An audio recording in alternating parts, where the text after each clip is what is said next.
वैद्यकीय उपचार केले। वैद्यकीय उपचारानंतर मध्ये 20 वर्षाचा कालखंड गेला।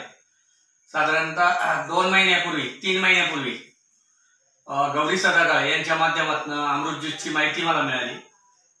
त्यावेळेस आमच्या वडिलांची condition doctor Shewale Junnar Tuljabhavani hospital इथे वैद्यकीय उपचार करून पेशंट लास्ट स्टेपला आहे, हातपाय गार पडत चालले। या सिच्युएशनला पेशंट आम्ही घरी घेऊन आलो। नंतर गौरी सदाकाळांकडून आम्हाला अमृत ज्यूसची माहिती मिळाली, ती आम्ही चालू केली। अमृत ज्यूस सकाळी 15 ml आणि संध्याकाळी 15 ml चालू केली। त्याच्यानंतर आम्हाला साधारणतः 3ऱ्या बॉटलला, कारण आमचा 2000 सालचा आजार असल्यामुळे रिझल्ट यायला 3 बॉटल देईपर्यंत रिझल्टची वाट पाहावी लागली। 3ऱ्या बॉटलला आमचा पेशंट स्वतःच्या पायावरती चालायला लागला। त्याच्या अगोदर कंडिशन अशी होती, आम्ही दोघा भावांनी त्यांचा हात खांद्यावर घ्यायचा, संडासला न्यायचं, बाथरूमला न्यायचं।